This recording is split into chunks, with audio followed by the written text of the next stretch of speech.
What up? Hey guys, Coach Smith's here from CrossFit by Design. I'm going to stand all the way over here today so you can see my feet and my head. So I hope you can hear me.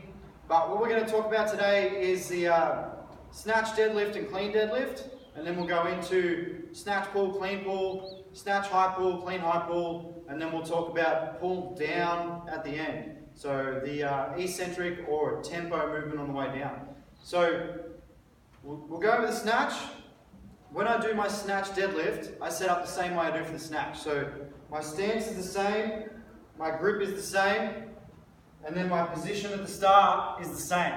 So when I do my deadlift though, the big difference is, as I stand the bar up, so I'm following the normal path that I do for my snatch, when I get to here, that's it. So I've still got a bent knee, and I've met the bar at the hip where it normally meets my hip when I'm going in for the snatch, but the difference is I'm not opening all the way up. Reason for that is, when I'm doing my deadlifts, I'm training a little bit slower. I'm not getting like an aggressive opening of the hip, so I don't want to do a slow opening the hip and then practice being slow at that. I always want to be fast, I want to be aggressive through the middle there. So when I do my deadlift, I end it there and that's it. I go back down. And then for the clean, it's the same in that I'd set up the same as I do for my clean, same stance, same grip, and then I'll just come to that same position. So I'll go from here, and then I'll reach that position there, and then that'll be it. Then I'll be back down.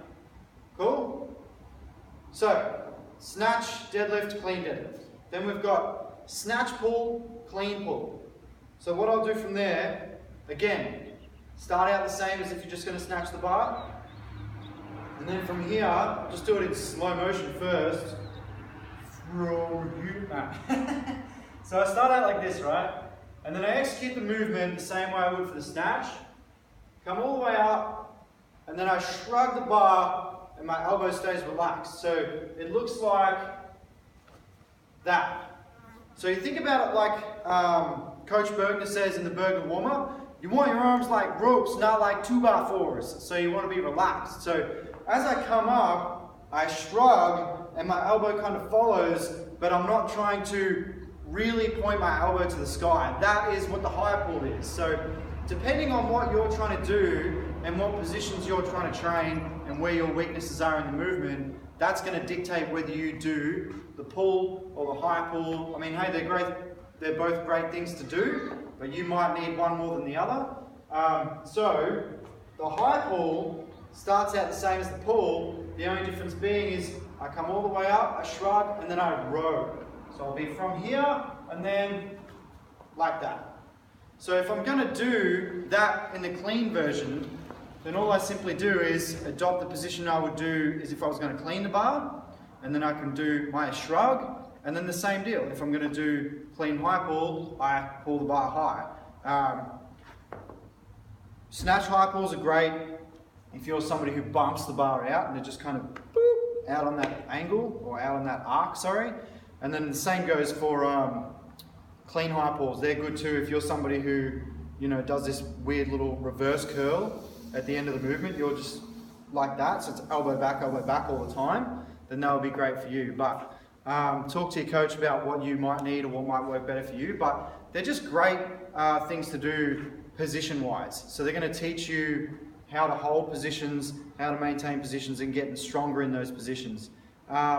Yeah, pulls are also great too because they're going to give you awareness as to whether or not you're keeping the weight in the heel. So if you're somebody who's chasing the bar forward, then any kind of pull is going to help you sort of sort that out. So from there, what you can also do as far as training goes is a pull down. So this is very much position work as well.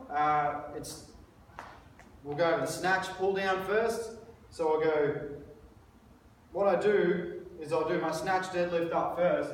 So I just kind of snatch deadlift it up like you guys already know. And then I do a pull down or a tempo pull down or whatever. But yeah, the pull downs are usually to a tempo. 6 seconds is good, so we'll start with that. And then from here, I just maintain the position that I would do. So I'm trying to follow the same path that the bar went on the way up. I'm trying to follow that on the way down. So I'll just go for 6 seconds on the way down. And then I deadlift it back up and go again, or depending on what your rep range is. Cleans are the same. It's just about holding that position. So abs tight, chest up, keeping that low back nice and tight. Getting activation from everywhere you should be getting activation. So, you know, not getting super quad dominant. Make sure you're pulling through your posterior chain. That is, you know, snatch pull downs where it's at as far as posterior chain work goes. That's just a fancy way of saying that. But yeah, that's pretty much it for now. Thanks, guys. Oh, just in time, big dog.